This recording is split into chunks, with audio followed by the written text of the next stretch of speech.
Insightful podcasts by informative hosts.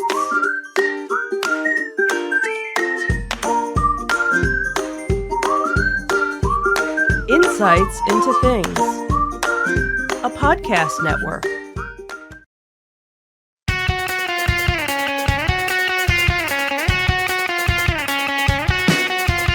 Welcome to Insights into Entertainment, a podcast series taking a deeper look into entertainment and media.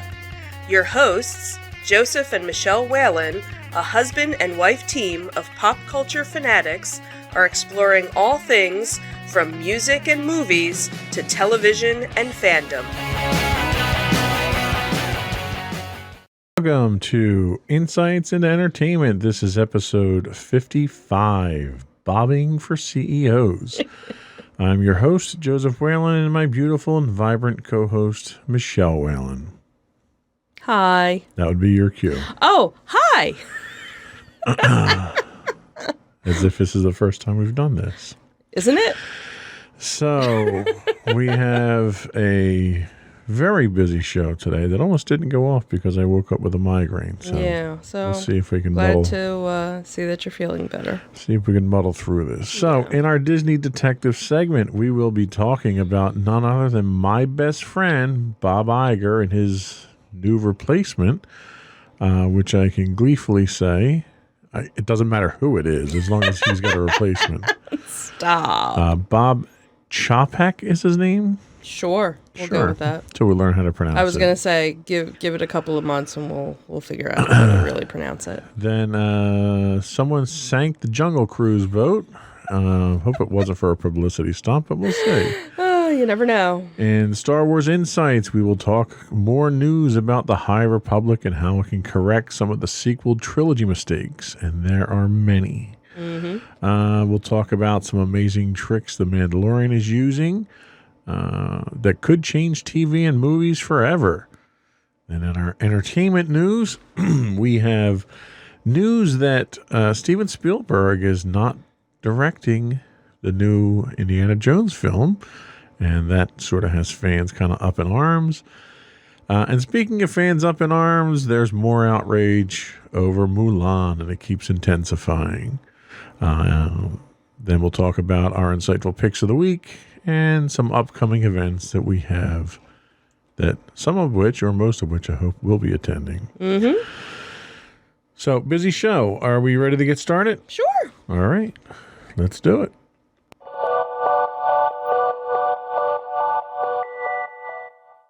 For Disney Detective. So this was kind of a little bit of a surprise, but not really. We knew that your buddy Bob Iger was going to be stepping down at some point. We knew his contract was going to be up in 2022, I believe, 2021. Yeah. So we knew it was going to happen, but last week the bombshell dropped that boom, he was like effective immediately. He was no longer the CEO. And I shed a tear over I know. that news. You were like heartbroken by the whole thing.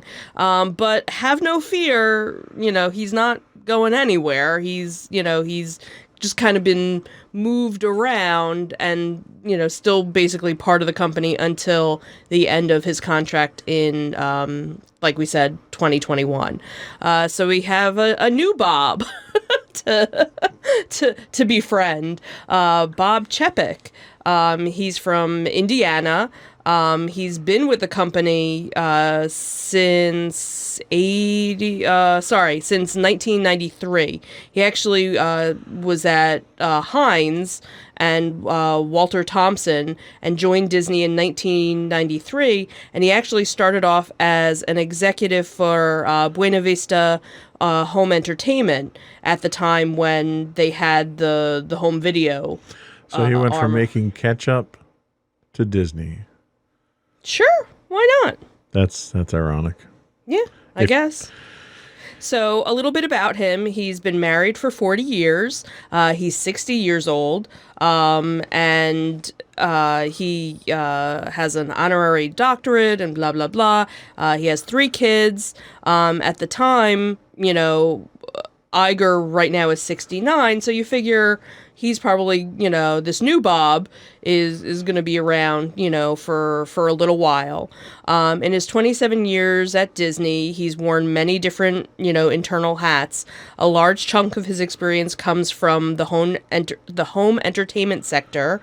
First as president of Buena Vista, then as president of distribution at Walt Disney Studios overall. This obviously kind of helps with the whole Disney Plus, so he's has that kind of as, his majority of what he's done, I guess. He also ascended to chairman at Disney Consumer Products and Interactive Media. And all this time, he was kind of under the radar. Nobody really, I was going to say nobody really knew who he was, but obviously people within Disney knew who he was. But more than likely, his name did not come out a lot in the press, that's for sure. Right. It was definitely something you didn't see him a lot of. But one of the things that was kind of interesting in this article, if you go back and watch the promo videos of Star Wars Galaxy's Edge, he's there. He was one of the big guys that was there. So I wonder how much of it they knew, because obviously it's something they don't just decide overnight. So they obviously knew he was probably going to be taking place. So, let's kind of get you, in the spotlight, a little bit. So obviously Bob Iger isn't, departing just yet. He's going to be kind of switching gears. What was it? The Creative Concepts Division or something along the line. So... we'll still be hearing from him for a little while, but it'll be interesting to see where, this new Bob takes things, because obviously Disney's kind of at a high point right now. They've had some not so favorable things, but nothing too horrible, I guess, that needs to, be, fixed. But obviously a lot happened under Iger too. You had Lucas and you had Marvel and you had, Galaxy's Edge expansion and, the general park expansion, so you had the Fox acquisition as well. So, there was a lot of big things that happened. Is it something where now, new Bob is, because we have old Bob, new Bob. Old Bob. We did that at work. There was somebody that left a position and transferred, so we don't call him by his name. We call him by, your new version of whatever. So in this case, it's Bob and Bob.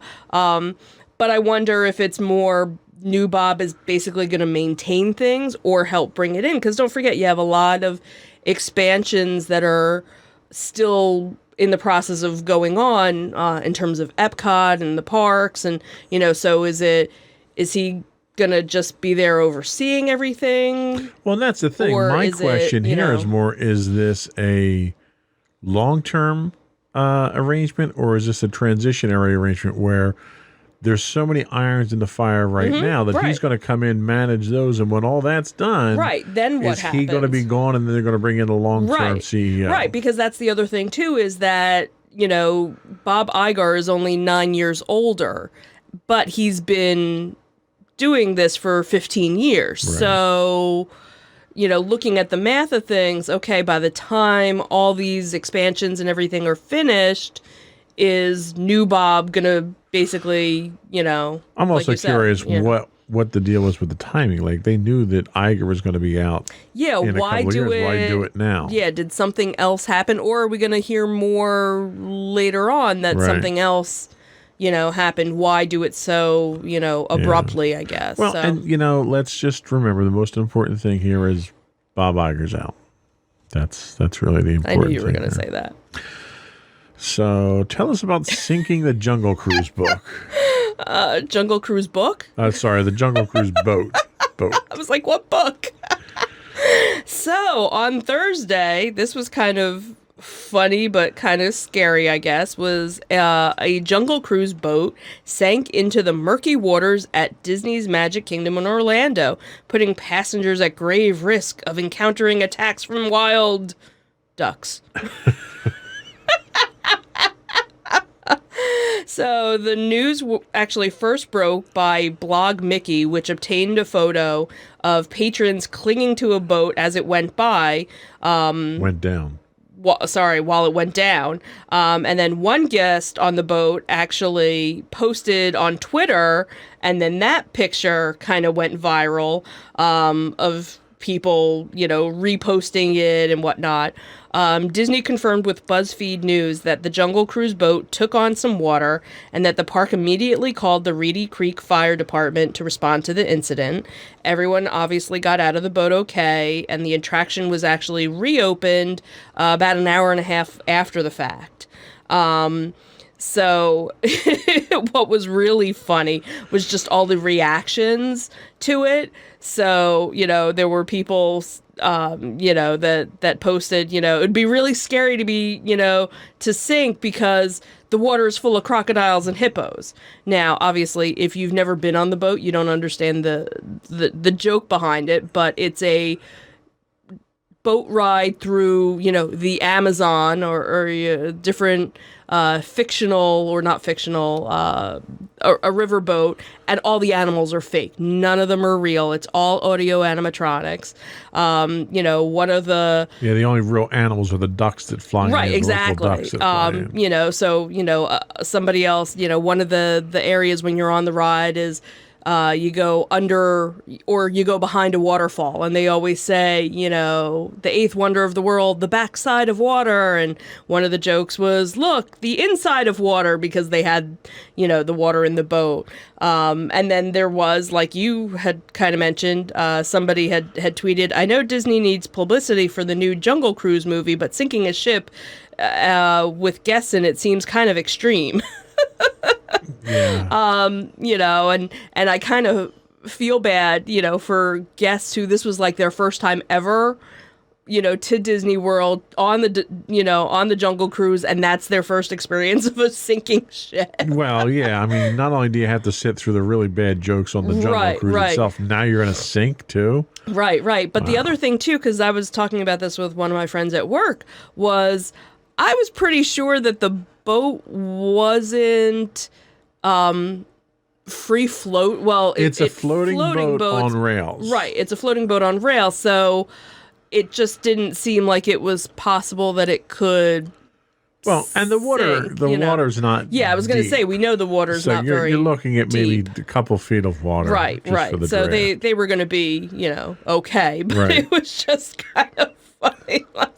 And again, everybody at work comes up to me, hey, did you hear about the Jungle Cruise? Yeah, I did. Yeah. Thanks. I wasn't there, but thanks. Yeah. Be careful when you go on it. So it makes a traditional cruise, a traditional ride in Disney a little bit more exciting. Absolutely. It adds, some realism to it. So maybe now when you go on the Haunted Mansion, when you get off, you're going to need an exorcism. There you go. You never know. Because the ghost might actually follow you home. Because they might actually follow you home. Nice.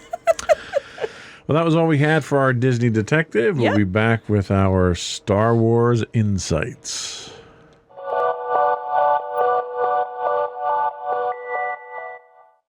Tell us about the High Republic. Well, I don't know. Maybe you should tell us more about it.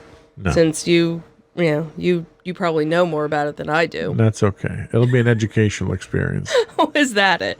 So Lucasfilm Publishing has announced their new Star Wars initiative, Project Luminous, which is centered around the High Republic era, and it can hopefully correct the mistakes of the sequel trilogy. When Disney purchased Lucasfilms back in 2012, they wasted little time in announcing both a new sequel trilogy and an anthology series of films. 8 years later, the strategy seems to have kind of failed, obviously, because we've talked about this, for months now. Yay, Bob! So basically, all of the sequels that they've made have turned out to be disappointments, ending not with a bang, but with a whimper. And obviously, your favorite one of all was, Solo, A Star Wars Story. How to Be a Pilot. I was waiting for that. You need that as a soundbite so you can, So now Disney has, been going through the history of Star Wars, and now they're trying to fix everything, that they broke. Basically. So the adventure is set 200 years before the events of Star Wars Episode 1, A Phantom Menace, and it's centered around a space station called Starlight Beacon, and bringing in the... Sounds like a really cheesy cafe. Does, actually, when you think about it, with like 1950s text or something, and some music playing in the background. And it's bringing the old Jedi Order into conflict with a new group of enemies called the Nihil. Sure, You'll go with that. So Lucas Publishing has been been critical to the success of Star Wars, with the expanded universe kicking off in 1991, your favorite series, the Thrawn trilogy, and as we've talked about this before, when Disney came in, they basically said none of this existed, none of this was part of, that made all the fans happy when they did that. Right, so now it kind of seems like they're backtracking and realizing... Well, and they've been doing that for quite some time now, because even with their existing property that they're doing, you saw them bring characters like Thrawn from the expanded universe in, because it was such a good character, and they realized, after they made their mistake of claiming that it doesn't exist, that it needs to exist in order to please the fans. Yeah, so the High Republic era presents Star Wars with an opportunity to step away from the original trilogy, because again, it's 200 years before the prequels. While the Sith are still active in the shadows, their existence continues to be a secret. One that obviously won't be discovered for centuries.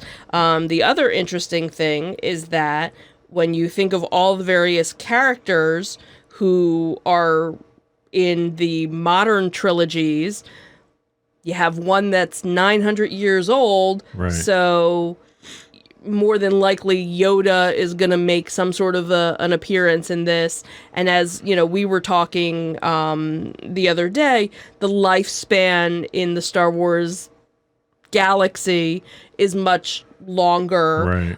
So you might even see some other characters who are older in Phantom Menace who are kids possibly in this newer. They're really not saying much of anything. There's a couple of mock-ups of different characters and things like that, but it seems a lot of people are kind of excited about this kind of bringing back the feel of what people that were into the expanded universe.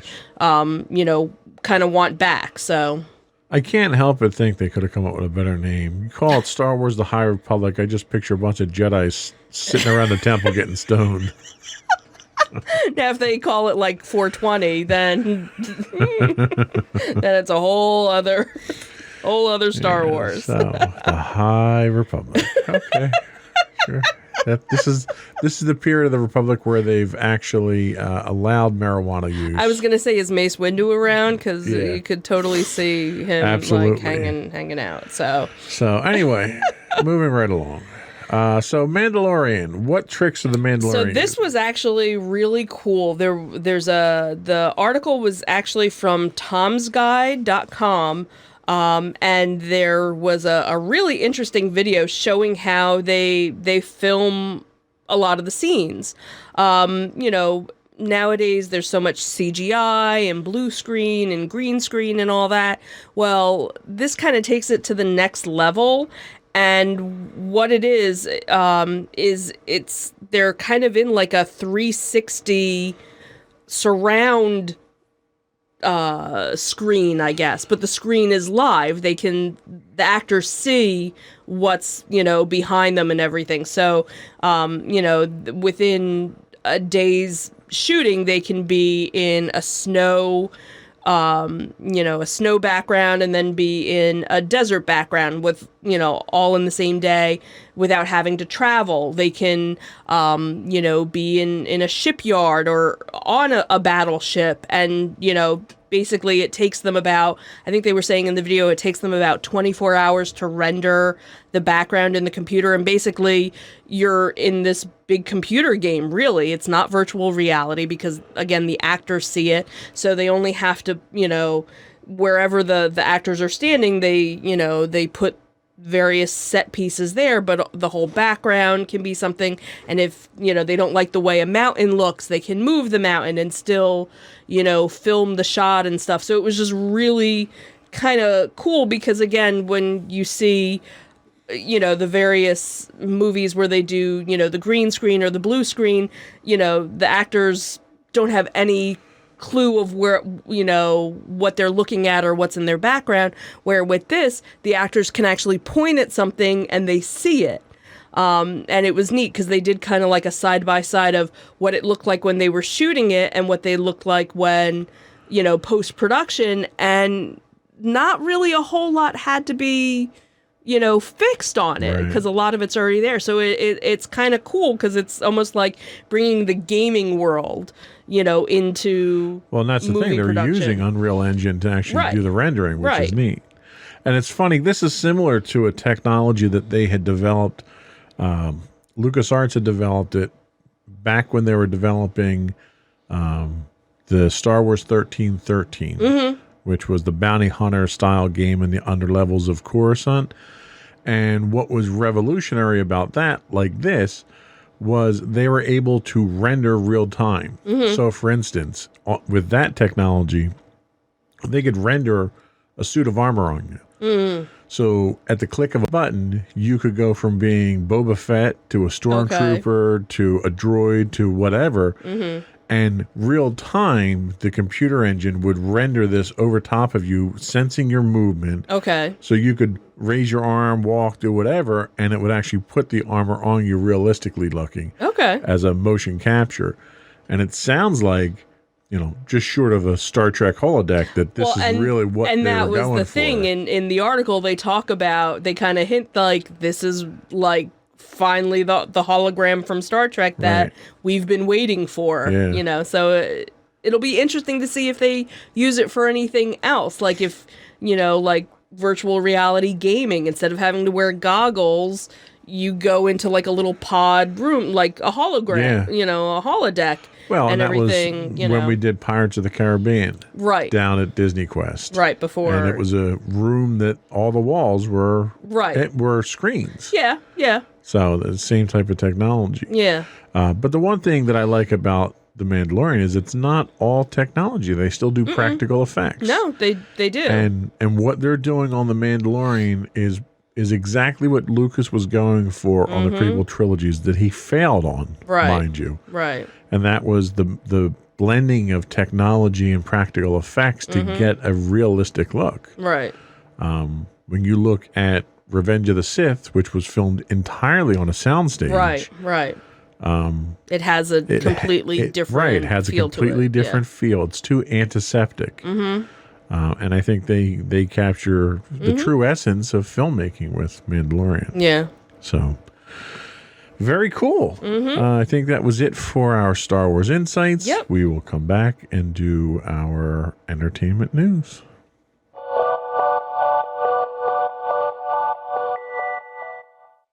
Tell us about Indiana Jones. So, Indiana Jones fans are all up in arms because they found out that Steven Spielberg is actually quitting as the director.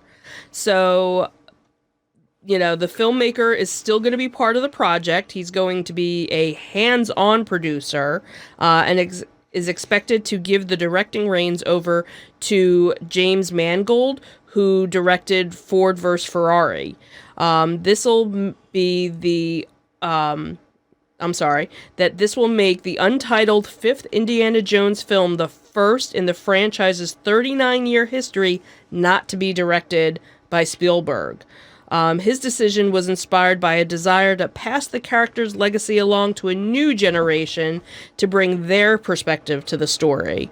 Following the announcement, which was reported by Variety, fans have been expressing their shock on social media, where a large contingent are questioning why production is continuing without Spielberg in the director's chair. So in my mind, literally, there's only one reason you do Indiana Jones 5, and that would be to course correct Crystal Skull. This was Spielberg's chance to leave the franchise on a high note, basically a do-over. So with him out, the question I don't know is, why do you do it, period, was what one person had said. Another person had said, okay, now I'm really angry. So now we have an Indiana Jones movie without Spielberg or Lucas. What are you doing, Disney? Poor Disney. Never gets a good rap, it seems. And then another added, making an Indiana Jones movie without Spielberg is kind of like making a pizza with no cheese. Sure, you could do it, but why bother? And you know, with a statement like that, all the tomato pie people are up in arms now. Right, exactly.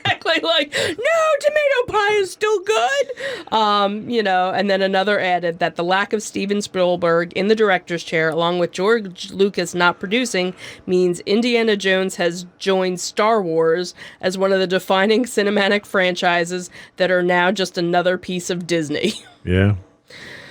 So, you know, it'll be interesting to see, you know, how different it is, you know. And you know, I will say, after suffering through Crystal Skull, Kingdom of the Crystal Skull, which was like, I wasn't a big fan of Temple of Doom. Right. But Temple of Doom was So much better. Masterpiece over Crystal Skull. Well, and that's the thing is, Crystal Skull, up until you found out they were crystal skulls of aliens, like, spoiler alert, like, I thought I still don't think it was that good.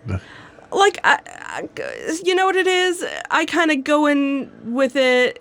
Okay, so, yeah, the original was really good, and, you know, I guess I always kind of watch them as,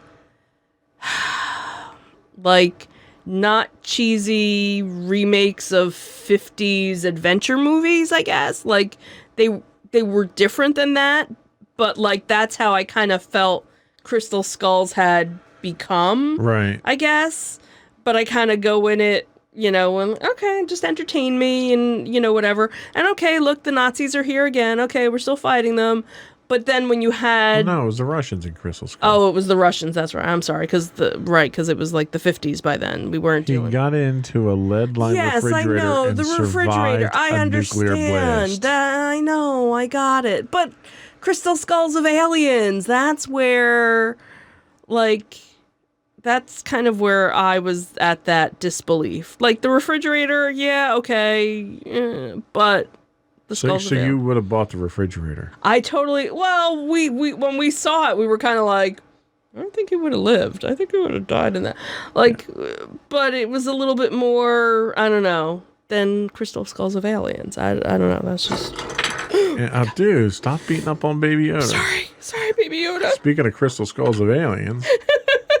He got all upset. He was like, don't take my skull. So anyway, my point is that after suffering through Crystal Skull, I don't really have a requirement to have Spielberg head up another Indiana Jones. And that was the whole thing. I didn't... But to the point of the people that are commenting on this, I don't think there's a need to head up another Indiana Jones because Crystal Skull should have been the passing of the baton. Right, and it wasn't. Right, and that was what you were kind of expecting at the end with his I'm not too keen on giving you another opportunity to drop the baton. You dropped it once, you had a chance to pass it, you didn't. Let's just move on at this point. Right. Harrison Ford's, what, 79 now?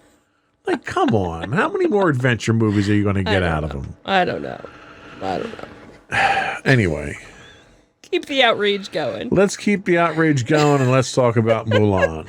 So Disney's live-action Mulan remake continues to suffer under the plight of marketing itself during major political upheaval in Hong Kong.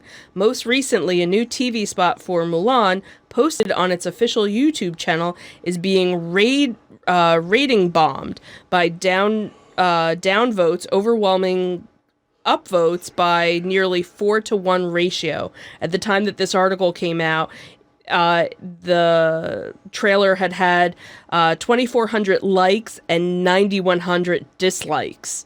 And it's basically the latest, in a chapter of, Mulan having this uphill battle with critical and financial success.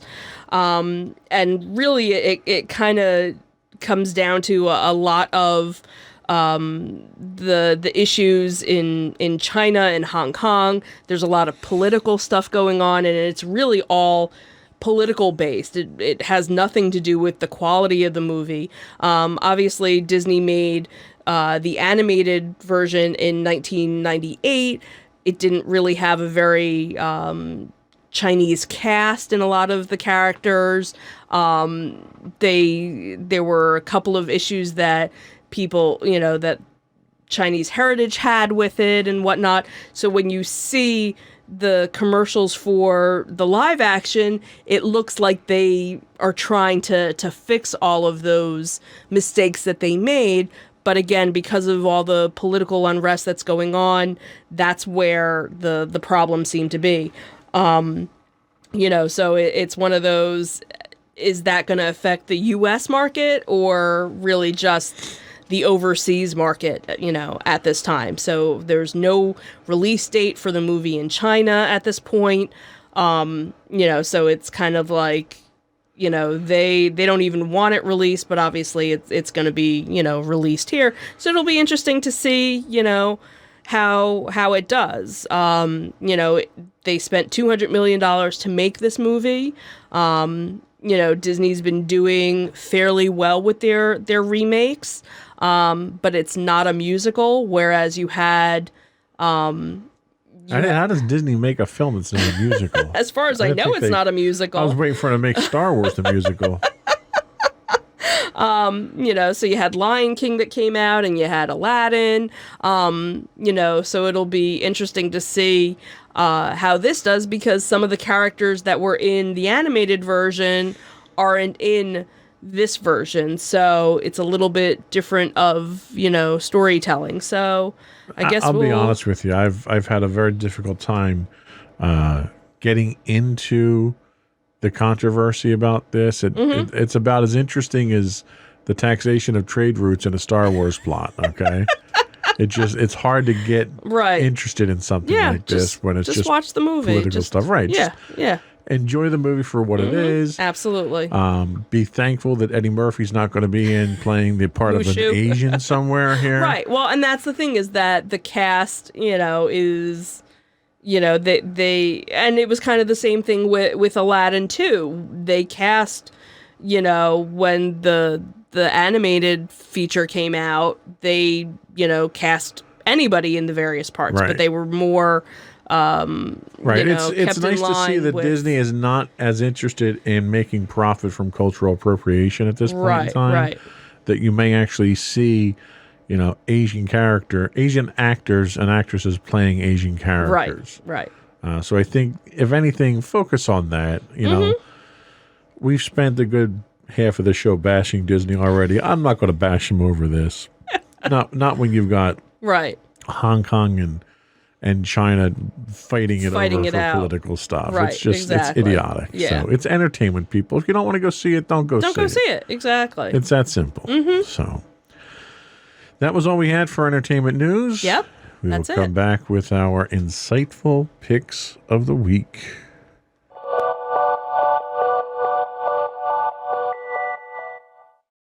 For your insightful pick. So my insightful pick is a Netflix series called Grace and Frankie. Frankie. Yeah. I can't talk today. You should do a podcast. I should do a podcast. Really? So for as long as they can recall, Grace and Frankie have been rivals. Their one-upmanship comes crashing to a halt, however, when they learn that their husbands have actually fallen in love with each other and they want to get married. As everything around the ladies comes apart, the only thing that they can rely on is Is Each Other. This Netflix original reteams Jane Fonda and Lily Tomlin as Grace and Frankie, bringing their chemistry to the small screen. It is a casting reunion on a grand scale, as Tomlin is reunited with her co-star from The West Wing, Martin Sheen, who plays Grace's husband, Robert, and Fonda is back with Sam Waterston, who was her co-star from Newsroom, who plays Frankie's husband, Saul. This is a really funny show. It's actually had 6 seasons right now, total of 78 episodes. On September of 2019, the series was actually renewed for a 7th and final season, which will consist of 16 episodes, making it the longest running Netflix original series with 94 episodes.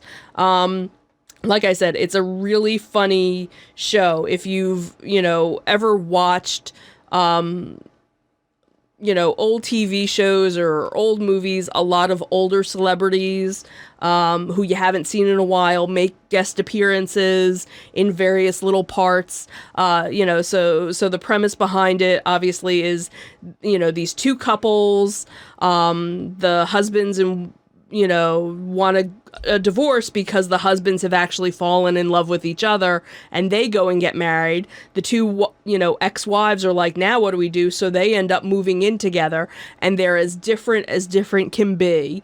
They both have kids, so, you have the dynamic of the kids coming into play, and them dating, as older women, and then, deciding to start a business with each other.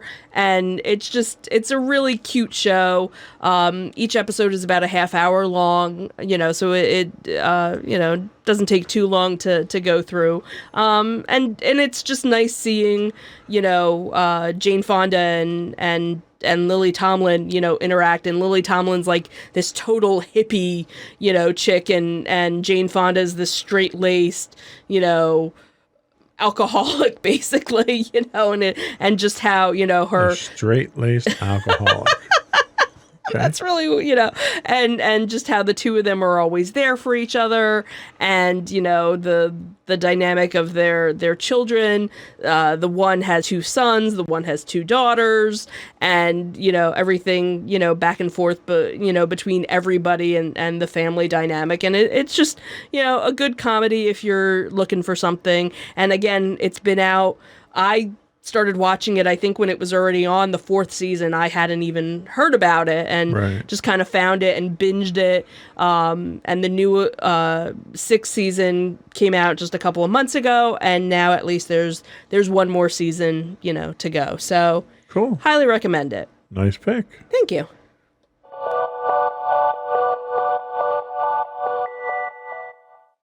So my pick this week is another one that's been around for a while, but oldie but goodie. But because they came out with a new season and no one expected them to, my pick this week is Star Wars: The Clone Wars. Star Wars: The Clone Wars was an animated television series produced and created by George Lucas, debuting in 2008. The series began with a theatrical feature film, which I saw in the theater on August 15th, 2008, and debuted on Cartoon Network 2 months later. Set in the fictional Star Wars galaxy during the 3 years between Episode 2, Attack of the Clones, and Episode 3, Revenge of the Sith, it provides backstory and character development that were sorely lacking in the prequel trilogy films. In early 2013, Lucasfilm announced that the Clone Wars would be winding down. A 13-episode 6th season debuted on Netflix, as well as all the back episodes in March of 2014.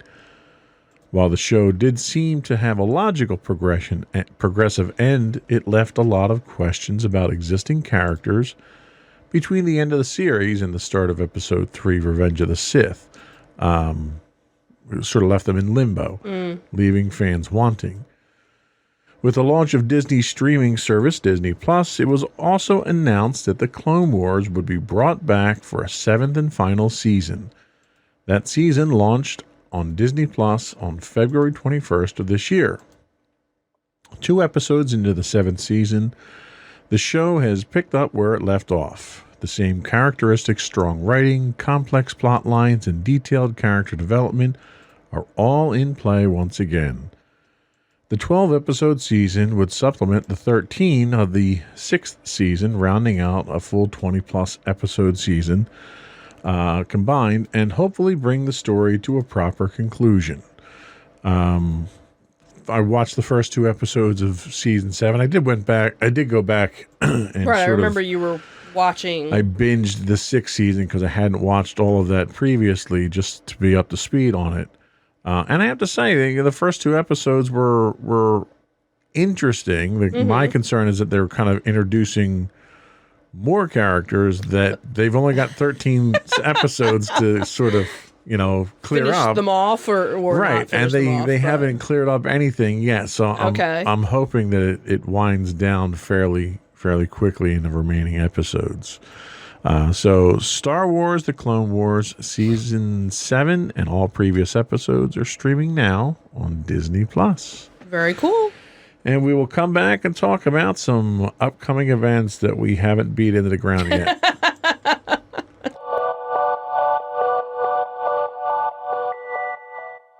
So what's up first? So the first thing that comes up in a couple of weeks is Monster Mania 45.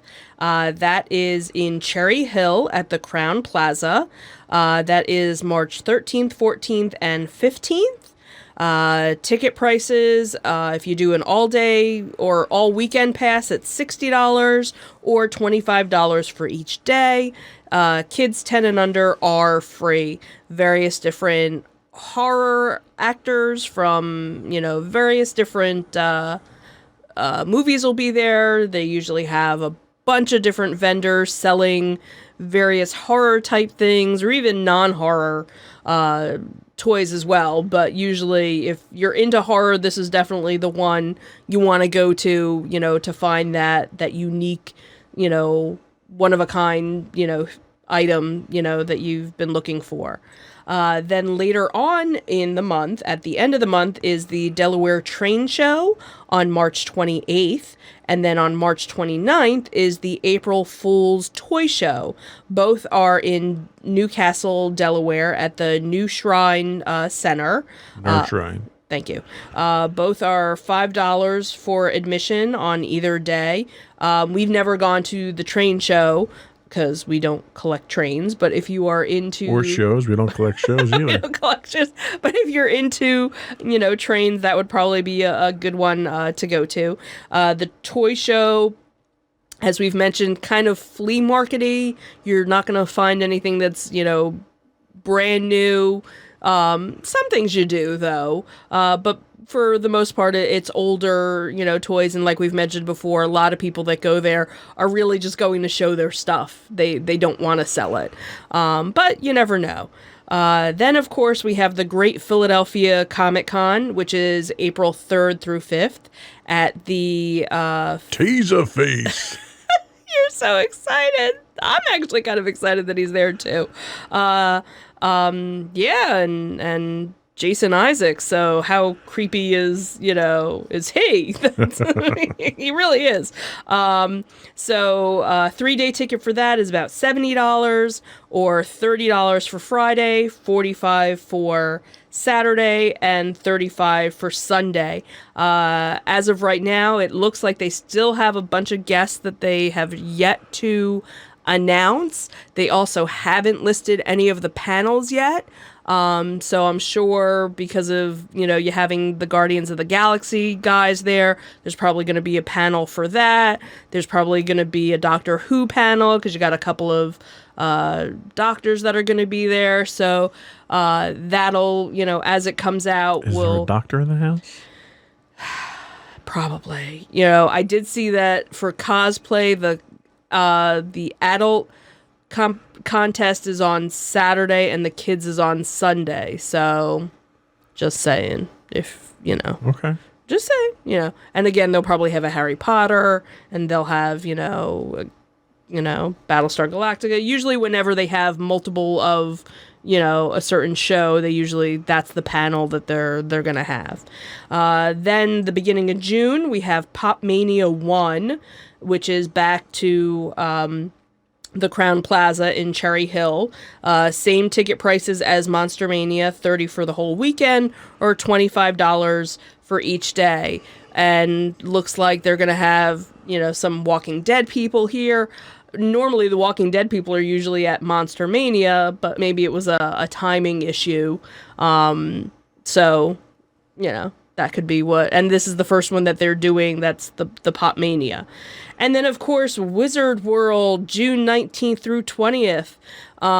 What kind of stinks is last week we mentioned that the early bird tickets were $50 and the sale was going to be ending in 20 days. But 20 days went by really quickly because as of right now, when you go to buy the tickets, it's regular price. They don't have the early bird special like they did before. So a 3-day admission is $80, Friday is $40, Saturday is $55, and Sunday is $45 as of right now. So that was kind of disappointing, actually. So we're not going to spend too much time plugging this show because we're mad at them now. Yeah, we're mad at them because we were all excited we were like, all right, we'll buy a 3-day ticket, and boom, you said 20 days and you lied. Then the end of August will be Keystone Comic Con. That is $30 for Friday, $45 for Saturday, and $35 for Sunday, or a 3-day pass for $80. And that was one that we actually really enjoyed last year. And Wizard World and Keystone are both actually held at the Philadelphia Convention Center. Yep. And then finally, to round out the year, is RetroCon 2020. RetroCon. And that's back at the Greater Philadelphia Expo Center. And that is September 26th and 27th. And that is all. That is all. So I think we're done, right? Contact information? Oh, yes, contact information. In case you want to contact In the event us. you want to contact, in the event of a water landing, contact us at, you can email us at comments@insightsintothings.com. On Twitter at insights_things. You can get our videos at YouTube at youtube.com/insightsintothings. On the web at insightsintothings.com. Our audio podcasts are available at podcast.insightsintoentertainment.com. And on Facebook at facebook.com/insightsintothingspodcast. And I think that's it. I think that's it. I think you need to go take a nap. I think I need to go take a nap now. Anyway, thank you for watching and listening, and I think we're out. We're out. Have a good week, everyone. Bye. Bye.